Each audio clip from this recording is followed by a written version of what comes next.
Dave Chapelle had fans walk out of a show in Boston. What do you get, your period? There's levels to that joke. The greatest comedian of all time was talking about Israel versus Palestine, and some of his fans got upset. Going to a Dave Chapelle show and getting offended is like going to Applebee's Dollarita night and ordering a water. You had one objective. Chapelle said he doesn't think kids should lose jobs for supporting Palestine or Israel on Twitter, and I kind of agree with him. I used to tweet threats at the IRS when I was 17. And I still kind of do. So I don't think you should lose your career over political beliefs you had when you were young. I even used to think Bernie Sanders was good for like 2 months. A fan at the show described the event on social media where he says a small group of crowd members yelled "shut the f*** up" at Chapelle. Dave apparently then said the Israeli government shouldn't beg for US aid and use that aid to drop bombs on kids. We do that just fine on our own. Okay, that part I threw in there. But this is the most non-controversial thing Dave Chapelle has ever said. Don't mind me, I'm just pushing back my Israel versus Palestine video. If Dave Chapelle can't talk about it, then a PowerPoint comedian like myself shouldn't go near it. But goddamn, do I have an episode for that. Another celebrity dropping a bomb on their career. I know that's messed up, but transitions are hard. Gigi Hadid posted in support of Palestine, and the government of Israel's Instagram replied, and I'm jealous. I want to fight with governments on social media. It's my dream for the French government to tweet at me. And as Creepy Joe is my witness, it will happen one day. Whether you agree with Gigi Hadid or not, if a celebrity is changing your mind on geopolitical issues, you need to go back to tutorials and buying $40 cups. Ladies and gentlemen, the Semi-Daily Night Show with Gary TV, your host, Gary. Tonight's ceremonial first pitch. And please welcome the President of the United States. Just making sure you're paying attention. Welcome to the Semi-Daily Night Show. U.S. forces were attacked in Syria by drones of kids trying to sell real estate. Sorry, I just think it's funny that every real estate ad uses drones now. But wait, why are U.S. troops in Syria? Oh, okay, that makes sense now. Now, all this really means is the military-industrial complex CEOs are buying Rolexes because business is booming more than the night sky over Israel.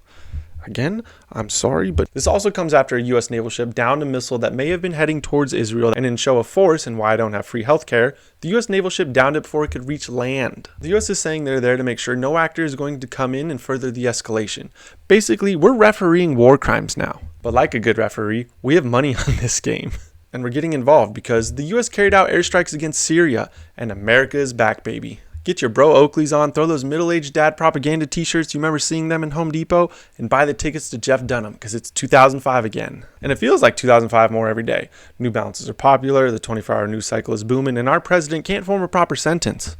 They never stop thinking about new ways to harm our country and our people, and neither do we. The only change is our missiles have rainbows now. And it's kind of nice. And this isn't going to stop soon because $100 billion was just announced for Ukraine and Israel. And here's the announcement stating how much the government plans on sending.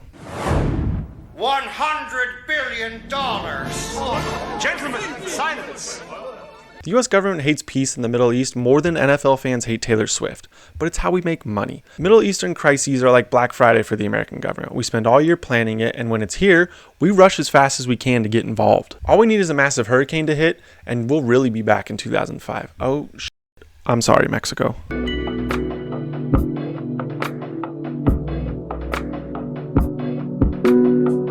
Arkansas? Why is this so f***ing... Hello?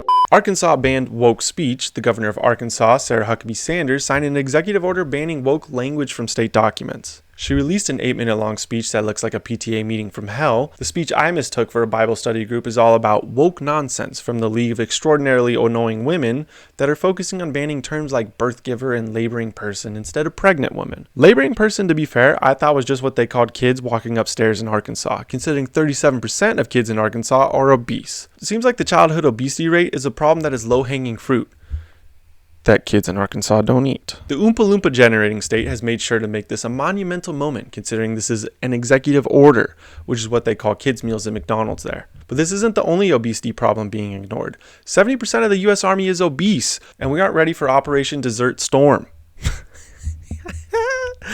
That made me laugh, okay? You should laugh too. A new study shows that the strongest military are a bunch of meatball Marines. A Washington-based nonprofit conducted a study where they took the BMI of Snack Time 6, and over 68% of the results came back either overweight or obese. It has become a national security concern that we are sending Meal Team 6 to defend our country.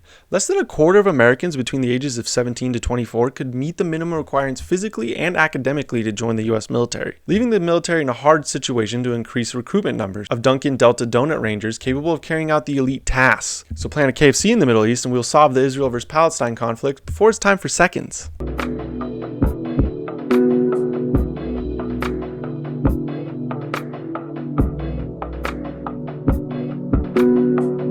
Republicans have appointed a Speaker of the House, and his name is Mike Johnson. Who the fuck is Mike Johnson? Who the fuck is that guy? The congressman from Louisiana is a stereotypical Republican, but he seems to be a bit progressive as he opened up his first speech like this. Spent the last couple of weeks on her knees in prayer to the Lord, and she's a little worn out. Fuck, someone tell me he's the Speaker of the House and not speak about his house. Republicans suck at this shit. No one really knew who Mike was until today.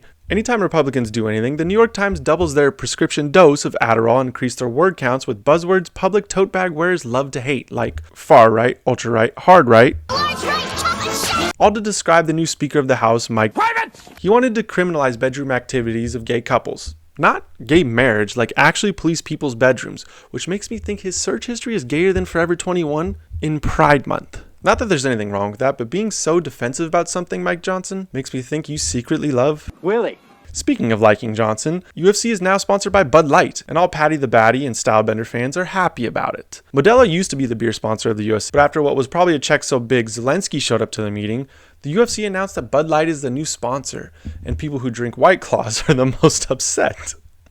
Bud Light has increased their ad budget trying to regain popularity instead of making their beer taste better, an effort to fix their image ever since the incident of girls with Johnson.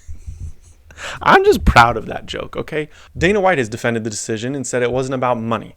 He also thinks Slap League is a good business idea, and like the long-term effects of CTE from being slapped in the face, only time will tell. And if only we could go back in time too, Scholastic book fairs are getting backlash from parents. The only thing that made school exciting other than dodgeball or teachers versus student games, those were great. You learned your English teacher wasn't good at sports, your math teacher should never wear shorts, and your history teacher's obsession with the Roman Empire was because he probably would have cleaned the bathhouses before he was even close to an emperor. The book fair that taught us all to become consumers instead of readers has backtracked the diversity selection option. They originally decided that states could opt out of certain books, but they have decided against that now, giving children access to diverse books. But like in 2005, when those fairs came to our library, none of us cared about the books. But it wouldn't be 2005 without the Scholastic Book Fair, and it especially wouldn't be 2005 without George Bush throwing the first pitch. President Bush, when you're ready, fire a strike to Pudge Rodriguez.